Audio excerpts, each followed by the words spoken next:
Hey everyone, welcome back to Travelicious. Today I was really craving some Mexican food, so here we are at José Tejas in Woodbridge, New Jersey, one of the most popular Tex-Mex spots around. They actually have two locations in New Jersey, one in Woodbridge and another in Fairfield. Tonight we're at the Woodbridge location. I've heard a lot about this place and I'm really looking forward to this meal.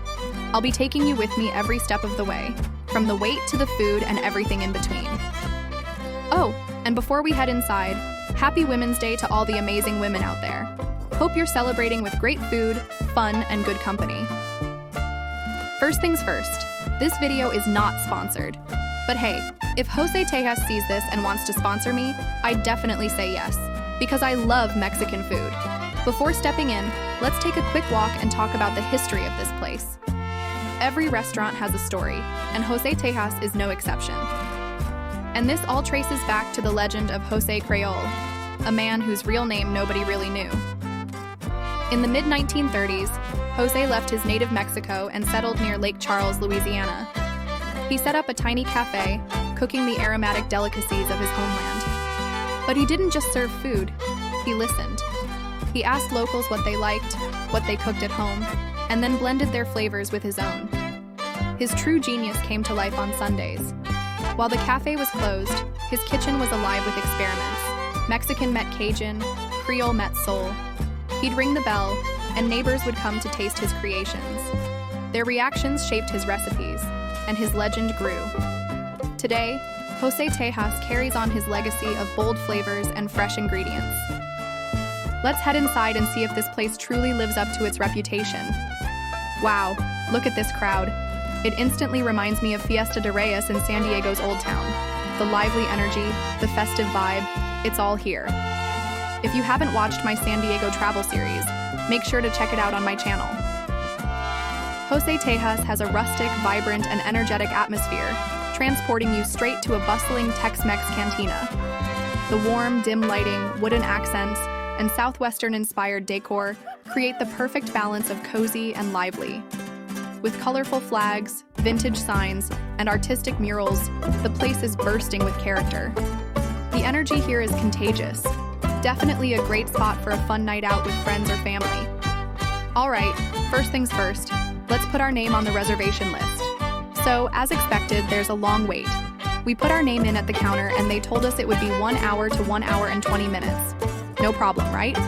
After 40 minutes, we received a text saying our table was ready. Excited, we headed inside. But surprise twist, they said no message was sent, and our table wasn't actually ready yet. So, back to waiting we went. But let's just say there was a bit of confusion at the counter.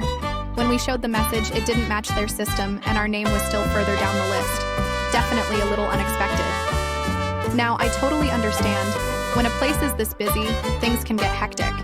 And of course, tech glitches happen sometimes. But here's the funny part. We got a table-ready message, yet in their system, our name was still somewhere in the 20s. Not sure how that math works, but hey, the wait continues. After 1 hour, we finally got another message. Hope this time it's not a bug. Let's find out. We walked over to the counter, and yes, it's our turn. After exactly 1 hour of waiting, we finally got our table. The person at the counter took us inside to our table. Based on our experience tonight, I'd recommend planning for a 1 to 1.5 hour wait if you're visiting on a weekend. Today is Saturday, March 8th, and it's currently 8 p.m. We put our name down at the counter around 7 p.m. and finally got seated by 8 p.m. All right, let's check out the menu. First up, they have chicken etouffee, a classic Cajun dish that sounds absolutely delicious. The menu is a mix of Cajun and Mexican flavors, featuring appetizers with a Cajun and Mexican twist, quesadillas, salads, burgers, and a variety of side dishes. They also offer mesquite grilled selections, Mexican specialties, Cajun favorites, and sizzling fajitas.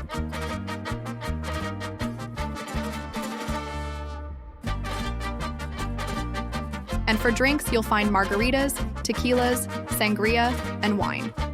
Plus, there are a few vegetarian options too. So many choices. Let's dive in and see what looks good. All right, guys. Crispy, perfectly salted chips with fresh salsa have arrived. Just look at them. Don't they look delicious? And here's the best part.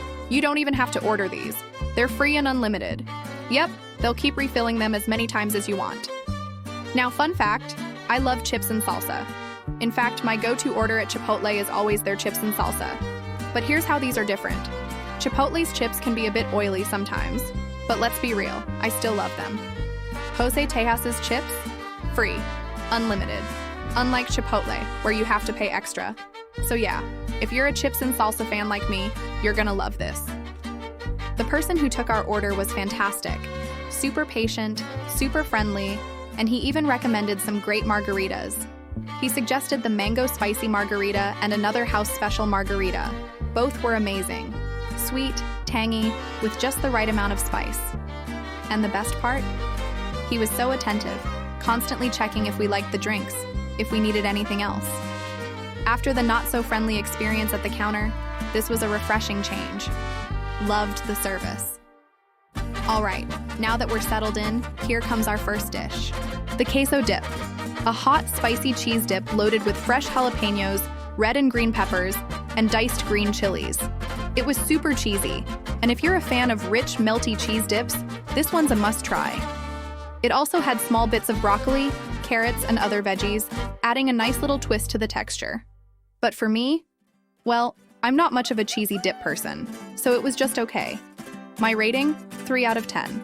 All right, next up is the Camptown shrimp. Shrimp simmered in a hearty New Orleans-style sauce with a hint of Modelo Negra beer. The sauce is rich, spicy, and brown, served over a perfectly grilled French baguette. Let's cut into the shrimp. Oh, the shrimp is cooked perfectly, and the sauce really gives it that glossy finish.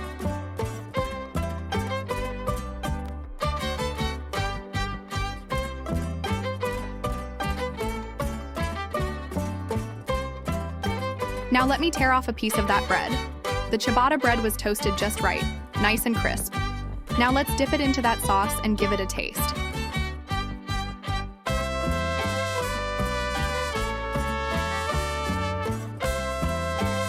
The sauce is delicious, but for me, just a little bit on the salty side. But the shrimp? Yum, absolutely love it. Here's a tip though, eat it warm. Otherwise, the bread can get hard and soggy all at once. So, dig in while it's fresh. I would rate it a 7 out of 10. For the main course, we got the chicken quesadilla with sour cream and guacamole. The ratio of cheese to chicken was just right and it was delicious. Loved it. There was a nice little cheese pull, and the filling was juicy and full of flavor. It blended perfectly with the sour cream and guacamole. Now, since I was filming, I got to it a little later, and by that time, the bottom crust had started to get a bit soggy. So, pro tip, dig in quickly to enjoy it at its best.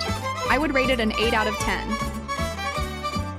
All right, next up, we've got the blackened chicken with sweet marmalade and a side of jambalaya, which is made with spicy Cajun-style andouille sausage, chicken, and rice. Let's cut a piece of the chicken. Oh wow, it cuts so nicely. The chicken is tender, marinated, and perfectly blackened on the outside, while still being spicy and juicy on the inside. Let's dip it in the sauce. Look at this beauty. It's yummy and delicious. I absolutely love it. The rice looks fluffy and flavorful with that vibrant color. But hold on, let me grab another bite of the chicken.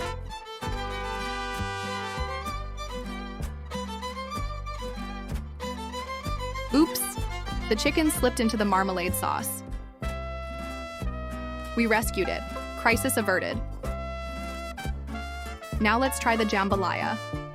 Oh wow, it's amazing and tastes incredible too. It's not spicy at all though, just packed with flavor. So guys, this dish is a must-try.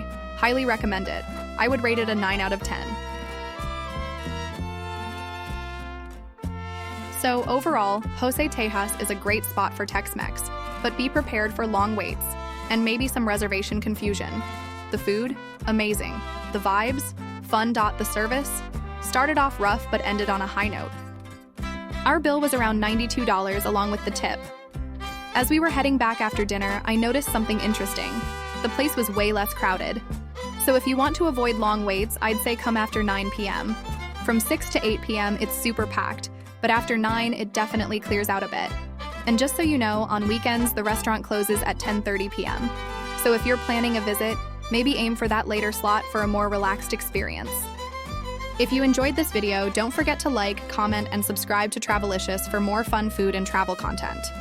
And again, happy Women's Day to all the wonderful women watching. Let me know in the comments. Have you ever had a weird restaurant experience like this? Tell me your stories. See you in the next adventure.